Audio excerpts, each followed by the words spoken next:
በጣም ጥሩ ስራ የሰራላቸው ሰዎች በሙሉ ዛሬ ዋጋ ያስከፈሉት ነው። እንደምታውቁት ከትላንት ወደ ሙሽራ የሆነችዋ ሉላ አቅርበዋት ነበር። በቃ ተቸግሬ ነው አባቴ እንደዚህ ሆኖ ነው ምናምን ብላ ነበረ። የእሷ ታናሽ እህቷ ሉሉን ጋር ደውላ እፈልግሃለሁ ብለው ነበረ። ሉሉም ሲሄድ ያው በዛ ሰዓት አንተ ጋር መደወል አልቻልኩም። መጀመሪያ መታ ስታማክረን ጊዜ አይሆንም ሉል ለእኛ ባለውለታችን ነው፣ ብዙ ነገር አድርጎልናል። ዛሬ አንቺ ለብር ብለሽ ለጥቅም ብለሽ ሉልን አሳልፈሽ መስጠት የለብሽም። ለብር ተብሎ እንዴት ሉልን ይሞታል? ምንድን ነው ጥቅሙ ስትባል በመንገዷ በሙሉ እሷ በምሰራው ስራ በሙሉ በመንገዷ የቆመ ስራዋ እንዳሰራ ስላደረጋት እሱ ለመግደል ስለምትሞክር እሱ እንዲሞት ስለምትፈልግ ነው እኔን እንደ ሰርግ አድርጋ ድራኝ በዛ ምግብ ላይ ሉል ብቻ ተጠርቶ ምግብ እንዲበላ ነው ብላ ነው እየተናገረችው የነበረው። ስለዚህ ውድ ቤተሰቦቼ የሉል ጉዳይ ላይ በጣም አሳሳቢ የሆነ ነው የሄደው። በጣም ያሳስብ ነገር እኮ ነው። በየቦታው ጠላት በዝቶበታል። ለምን እንደሆነ አላውቅም። መጀመሪያ አባቷ አልተስማሙም ነበረ። በመጨረሻ ደግሞ በቃ ልጄ አግቢ ሁኚ ተቀበይ ሉል ከፈለገ ይሞት ብሎ አባቴ ከእህቴ ጋር ተስማምተዋል። እንዴት አባቴ ሉል ላይ እንደዚህ ነገር እንዴት ትፈርዳለህ? እንዴት እንደዚህ ታደርጋለህ? አንተ እኮ አባት እኮ ነህ። አባት እንደዚህ አይነት ውሳኔ ይወስናል ወይ? እንዴት እሷ ለብር ብላ የሰው ህይወት ታጠፋለች? እንኳን ሉል ተውትና ሌላ ሰው ቢሆንም እንዴት በሉል ላይ ሉል ምን ባደረገ? ለእኛ ጥሩ ስለዋለን ለእኛ ጥሩ ነገር አድርገዋል እንጂ ለሉል ይሄ ነገር ይገባዋል ወይ? አባቴን እንዴት በዚህ ነገር ተስማማ ስለው ጊዜ ከቤት ውጪ በቃ አንፈልግሽም ከቤት ውጪ ነው ያሉኝ። እና በዛ ሰዓት በሰርጉ ቀን እኔም ከሄድኩኝ አባቴም ሄደ እና ያንዳንዱ ምግብህ ላይ ምግብ ሲጨመር መድኃኒት ሲጨመር መድኃኒቱ ይዛው የመጣች ሴትዮዋም በደንብ አውቃታለሁ። መድኃኒቱ ምን እንደሆነ አውቃለሁ። እያንዳንዱን ነገር ፈቶ አንስቼ ነው የያዝኩት መረጃ እንዲሆን። ምክንያቱም እህቴ እንደምትታሰር እንደምትያዝ ጠንቅቄ ያውቅ ነበረ። ይሄ ነገር እንደሚመጣ ስላወቅኩኝ ነው። ለአንተም ስራ ስለማቀው ይቅርብሽ፣ ይሄ ነገር አታርጊ እህቴ ይቅርብሽ ታይ ስላት ጊዜ እምቢ ብላኝ ብር አሳስቧት ነው እየገባቸው የነበረው። ይው ያልኩትን ያሰብኩትም አልቀረም። እኔ በዛ ሰዓት እንደውም ወደ ውል መኪና ተበላሽቶበት ባይመጣ የሆነ ጉዳይ ቢኖረው ብዬ በጣም የጸለየሁኝ ነበረ። ግን ሆነ መጣ። የተሰራለ ምግብ ቀምሰዋል ብላ ነው የተናገረችው የነበረው። እሺ ቅመም የቀመመችዋ ያ መድኃኒት ያመጣችው ማናት ተብላ ስትጠየቅ ጊዜ የሉል የአክስቱ ጓደኛ ናት።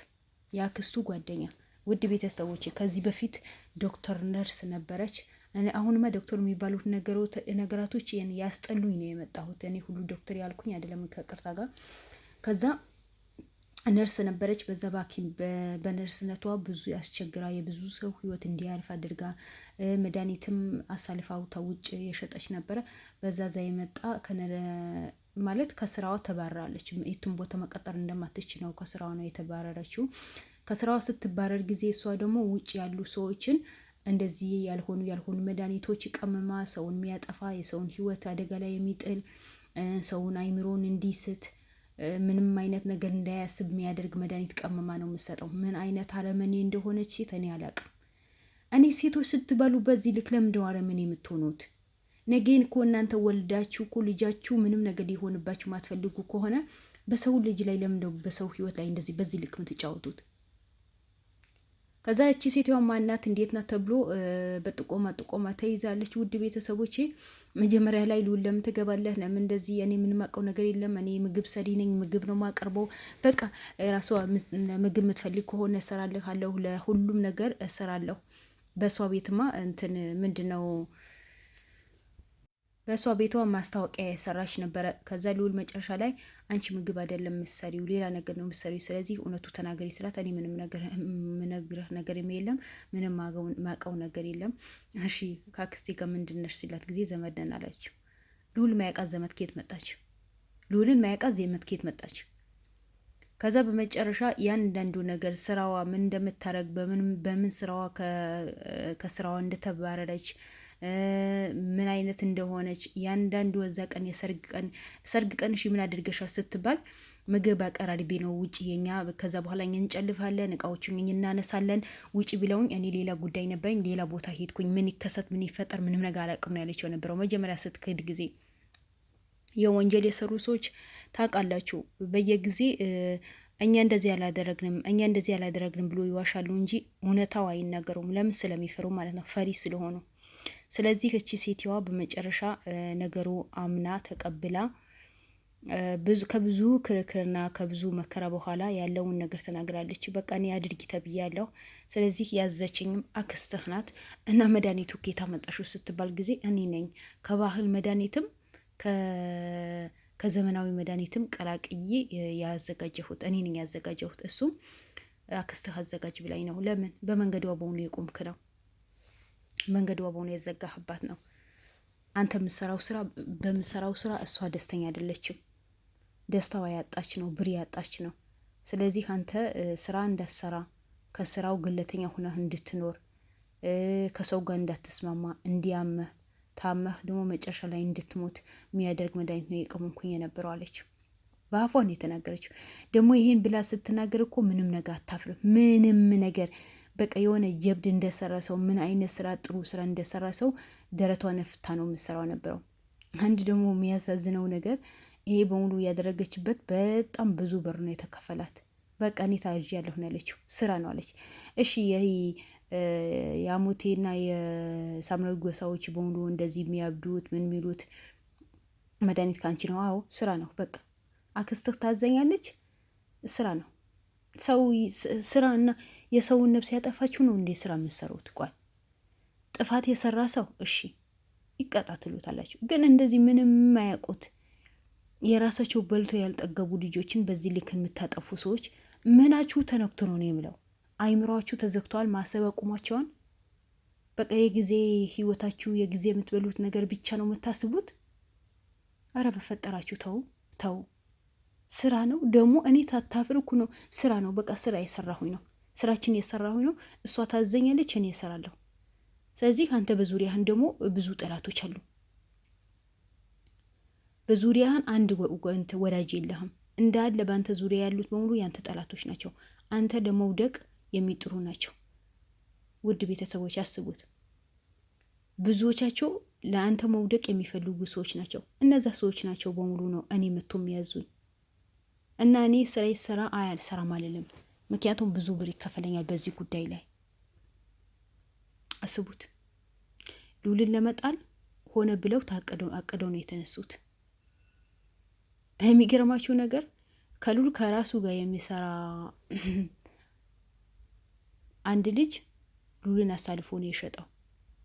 ለማን ብትሉኝ ለአክስቱ። ለዛውም የሚገርማችሁ ነገር የሉልን አክስትን ተከታተል ተብሎ የተመደበ ልጅ ነው ሉልን አሳልፎ የሸጠው። የሉልን አክስት እንድጠፋ ያደረገው ይሄ ልጅ ነው። እነ ሉልን አምጥቶ መረጃ የውሸት መረጃ ይሰጣቸዋል። የእሷ ትክክለኛ መረጃ እነ ሉል የት እንዳሉ፣ እነ ሉል ምን እንዳቀዱ፣ እነ ሉል የት ሊሰሩ እንደሚሄዱ እያንዳንዱ ነገር መረጃ ያቀብላታል። እሱ ከነ ሉል ይቀበልና አምጥቶ የሉል አክስት ያቀብላታል። የሉል አክስት ደግሞ የቺ ሴትዮ ታቀብላታለች። ከዛ ይሄን ነገር የሚያደርጉ ሰዎች በሙሉ በመድኃኒት ትቀምማለች። እሱ ደግሞ ከዚህ ሴትዮዋ ጋር ይቀበልና የሉል አክስት ጋር ሂዶ ይሰጣታል። ግን እነ ሉል ደግሞ ምንድን ነው የሚያደርጋቸው? የውሸት ወሬ አምጥቶ ነው የሚሰጣቸው፣ የውሸት ወሬ። ግን እሱ እዚህ ጋር ሉል ታማኝ ሆኖ እንደሚሰራ መስሎት ከሉል አክስት ጋር በታማኝነት ይሰራል። ለሉልን ደግሞ ክዶታል። በሁለቱም በኩል ብር ያገኛል። ውድ ቤተሰቦች ከሉል ጋር የወር ደመወዝ ያገኛል፣ ከአክስቱም ጋር በየቀኑ ብር ይቀበላል።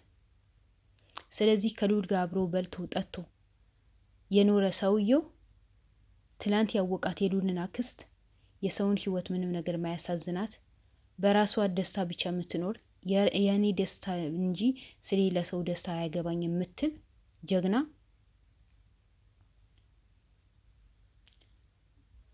ለሷ ነው የሚሰራላት።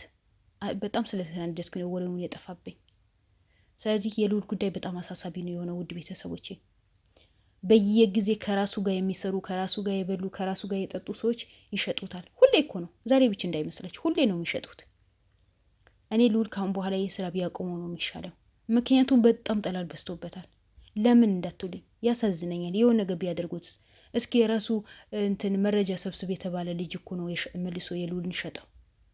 ምን ይሉታል አሁን? ይሄንን የልዑል አክስት ተከታተል፣ ስንት ሰዓት ትገባለች፣ ስንት ሰዓት ትወጣለች፣ ከማን ጋር ነው የምትውለው፣ ከማን ጋር ትውላለች፣ ምን ያደረገች ነው፣ ምን የሰራች ነው፣ ያ ነገር መረጃ ሰብስብ ተብሎ የእሷ ድርሻ የተላከ ሰውዬው ነው ዛሬ ከእሷ ጋር ሆኖ ልዑልን ለማጥቃት የተነሳው። ይሄ መርዝም ከቦታው ሂዶ ያመጣው እሱ ነው አለች። እስኪ አስቡት። ግን እሱ ልዑል ጋር ምንም ነገር ደበቀበት። በቃ ታማኝ ሰው ነው፣ እውነተኛ ሰው ነው፣ እውነተኛ ስራ የሰራ ነው። ከልዑል ጋር ቅቤ ሆኖ ነው የሚሰራው። ግን ልዑልን እንዲጠፋ፣ ስራ እንዳይሰራ፣ ስራ እንዲያቆም፣ በሽተኛ እንዲሆን፣ ምንም ነገር እንዳያስታውስ፣ አይምሮን ተነክቶ ቤት ውስጥ ቁጭ እንዲል ያደረገው የገዛ ሰራተኛ የገዛ ክሮሞ ከሱ ጋር የሚሰራው ነው። ከእንደዚህ አይነት ሰዎች በእርምጃ ሳይሆን በአይሮፕላን መሸሽ ነው።